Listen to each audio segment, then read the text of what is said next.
This is your guide to succeeding as an entrepreneurial leader. Whether you're in business, a parent, or part of a community project, we can all be entrepreneurial leaders. With your host, Jeannette Seibly, the Leadership Results Coach, and a variety of experts in leadership, you'll learn how to create extraordinary work and life results, stand up and speak up, make more money and have more fun, and get out of your own way. The biggest challenge is we don't like to ask for help and get stuck as do-it-yourselfers. Well, not anymore. Now here's your host, Jeannette Seibly, ready to help you become a successful entrepreneurial leader.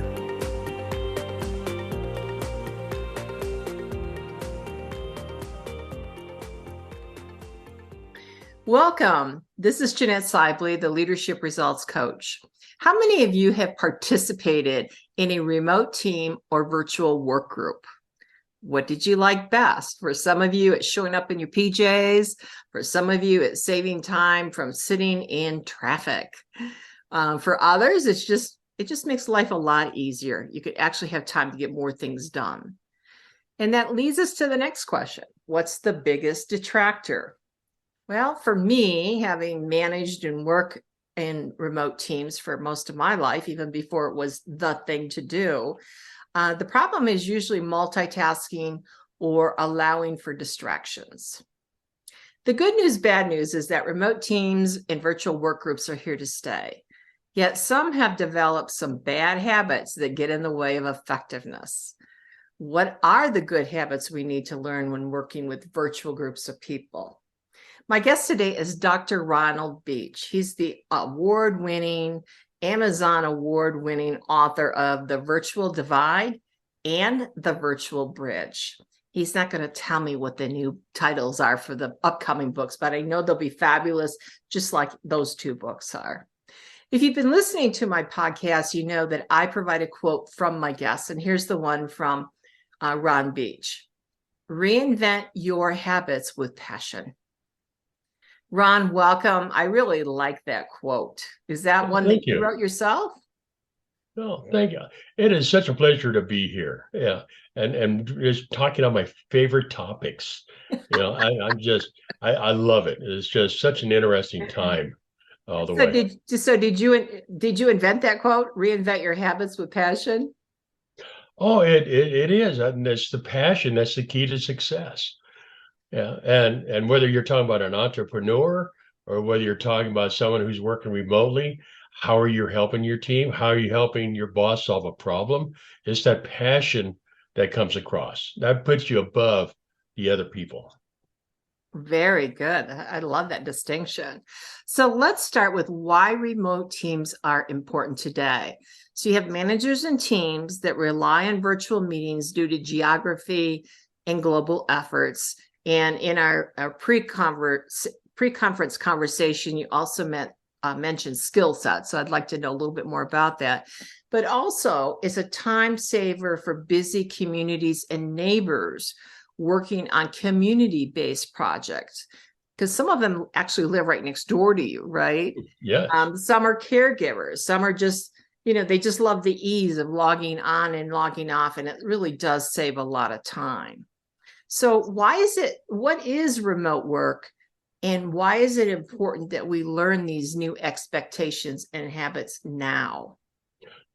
Remote work really picked up a business emphasis due to COVID-19. Remote work's been around for quite a while, IBM and all this other, but COVID really emphasized it across corporations and businesses that had never even considered it before. They were forced to. And so it made a point to where people can work from home and not give anybody else any illness or any sickness. Some cities like Denver, they had the roads shut down. You weren't allowed to drive. And so all these different type of things that came in. At the same time, now you have an employment exodus, from one employer to another. And now you don't have enough employees. So it's not a question, really, are there enough employees out there? His question is, are they the right ones? And same with your managers. Now your workplace getting those good employees, so you're no longer restricted to your city, to your town, not your neighborhood. Now you can get some of the best of the best from Europe, Australia, Asia, which create different issues and different questions for management. But it's just such government, U.S. government, going more and more remotely for activities. So it's creating all new challenges, both for management and for the people working from home.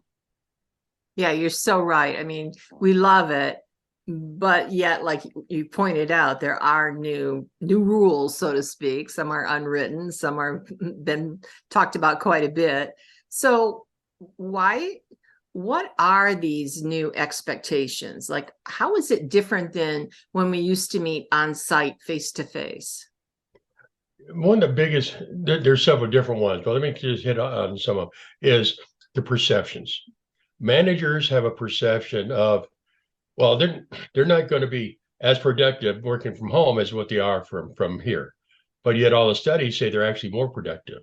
Yeah. Then you have on the other side, the employees are saying, 75% of us agree that communication is the best skill of all leadership, but only 18% of our leaders actually have it. And so you actually have this condom kind of going through between the two sides. The challenge is not that they're not being productive. The challenge is actually on the opposite side. They're working too many hours. When you leave work at home, when you work in the office, you turn it off, you go home, you separate it. When you're working remotely, you just can't turn it off. And you end up with a very close case of getting burned out or influencing the family the wrong way, as type things. Excuse me. So you really have to get into how to use your tools, how to prepare for work that day, how to stock your kitchen, have your coffee and everything ready. So it really is, you mentioned one thing about, people wear their pajamas or activity. So the thing is, how do they mentally get dressed? I call it a Zoom outfit. You have a top shirt and you don't care about anything else. But mentally, are you dressed for work? Are you prepared for work? Are you in that mindset? And so you have to kind of put yourself in that zone as you're going through. You have to have some guidelines with your family. At certain times, I'm working from the kitchen, so you can't come in here during the certain times, or I have the door closed means I'm in a conference. Some agreements. You can't turn on your games on the internet during these hours because now it's going to bog down my internet connections. So you have to kind of get some agreements pre-planning. Set the right noise level, background noises, distractions. One of the biggest distractions, social media. How many times during the day? I think there was a study from the publishers at Sea Cruise we just came on. Like 95% of the people go on social media at least once a day. Wow. So you're going through and think it's just, and I'm one of them, believe me. Right? But it can be such a time sucker, just taking you away from time is the only thing. The minute is the only thing that once it's gone, you can't make it up. So it's really, really valuable. Well, I find it also be numbing. I mean, you get on there and pretty soon you get, sucked into a feed, and you're reading it all, and then you're looking at the next one. And of course, social media is really good on attracting your attention and hooking you for the next, article and stuff. And I have to put a time limit on it for myself. I don't know about you. I do.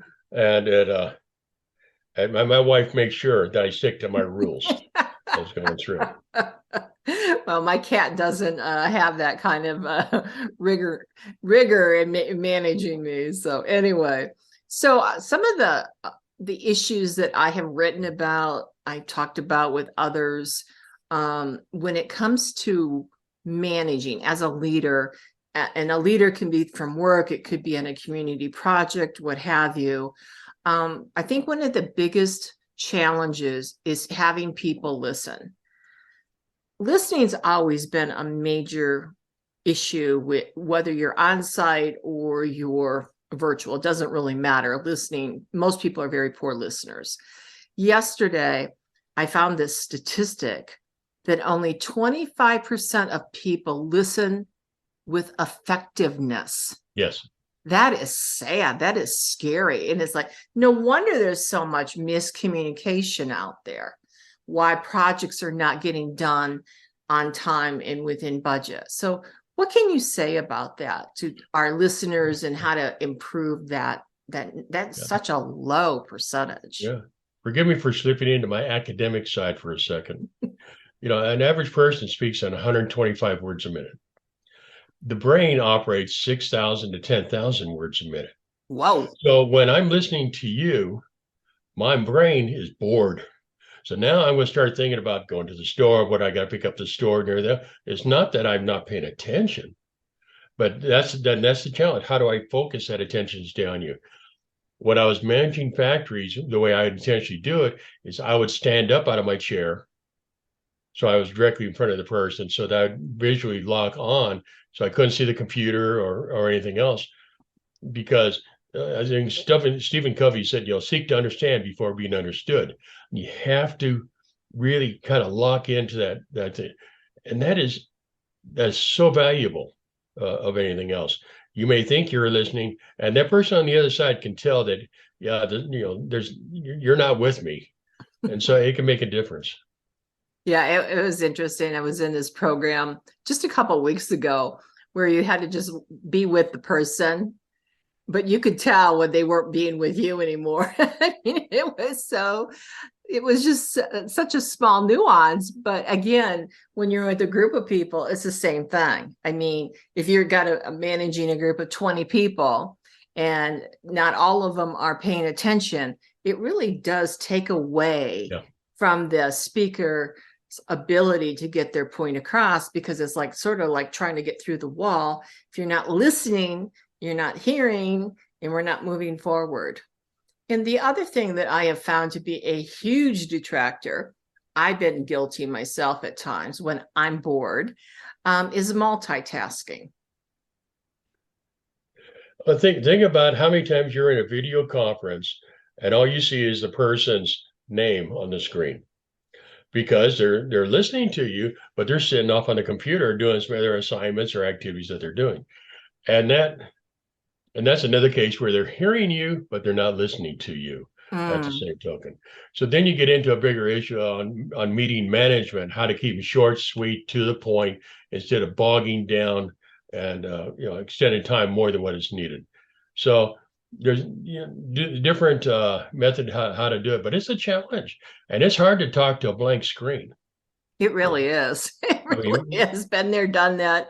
I have to have the interaction. I don't know about you, but it's just very difficult otherwise. And then we've already spoke about distractions, where we've got loud neighbors or we have pets, with my cat, she gets put in the bedroom with the door closed, when it's time to be online. And the times that she doesn't, because I forget or because it's not a work type call, then what happens is she comes and wants to, hey, everybody, pay attention to me, right? So as a leader, and because you are a professor, how do you make sure that everybody's on the same page? And I don't know that, I know it's different between, seeing people face to face, meaning on site, but yet, I don't know. It's been a challenge, I think, for most people, whether they are a leader or a professor or what have you. How do you know that you've got everybody on the same page? Because some people just don't know what to do, because it's very easy to hide out online. And there's a couple of issues, like when you have an online lecture with students going through, and you're talking about maybe single parents who have children, they're trying to balance them. I mean, finally you get them where they turn the camera on and you see they got a child in each arm and they're trying to, talk to you and go there. So a lot of this has to go with the speaker or the manager has to have some empathy. Oh, and okay. that can be harder than what some may think. Yeah. And at the same time, you be able to connect with that person saying, what a beautiful family. I wish I was there to hold them for you. Well, I've had lectures in classrooms where I've held the baby while I'm giving a lecture because they couldn't get a babysitter. So virtually, how do you make the connection where they don't feel bad? Ooh, I think that's a really good point. That's not a point I've heard before. So it gets into some different thing, or there's someone has their laptop computer on the bed and they're laying on the bed, or maybe you get into a video conference, all of a sudden the camera comes on and they got the hair in curlers, and it kind of scare everybody. Uh, I've so you actually have been in a group before. We went into these breakout rooms for a program, and somebody had fallen asleep. And we did everything we could to try to wake that person up. It wasn't until we were just 2 seconds before we were being bounced out of the room that the person woke up. So I had that happen. I had that happen one time, and there's a secret to waking those people up. okay, what is it?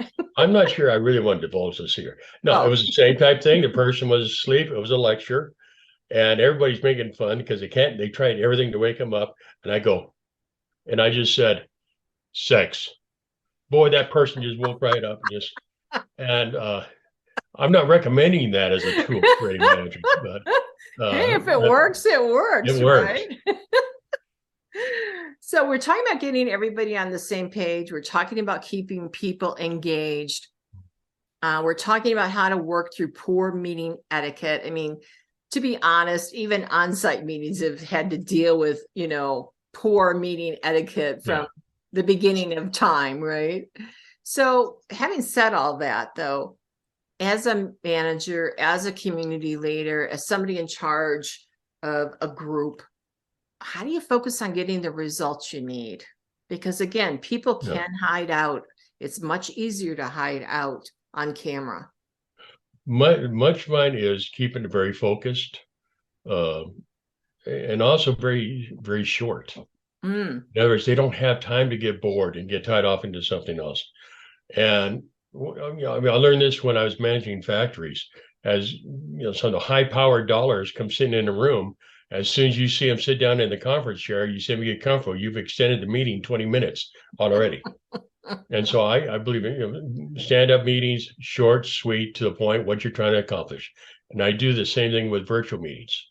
Really? I have 2 meetings a week with each one of my professors. First one's just a telephone call. You're not allowed to talk about work. Wow. Well, we just talk about personal things. You make that connection of going through. The second one is the virtual team meeting where you talk about work items.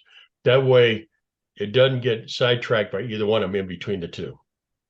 Wow, that's really great. Because I would think, particularly with a community-based project, it'd be very, very easy to get, off track.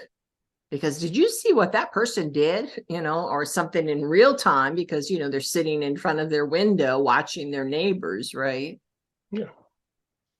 It's how to set that mindset, how to get your communication skills down as a team leader, as what you're expecting. And this goes all the way back to when you onboard new employees. So it's not just something you just start right now, but how to create that corporate culture of involvement, cultural activity, involvement, cooperation between we had this exodus where people left a lot of the company's employees. A recent study said 80% of the people who left regretted it. Yep. Right? And they got caught up in the moment. Yeah, the Society of Human Resource Development said that 16% pay raise was a sweet spot. If anybody offered 16% above, people jumped. But what caused the issue was they missed that relationships, the cooperation with the people they've been working with. And only 13, 16% of the companies were willing to take them back. Easy to forgive, but not forget.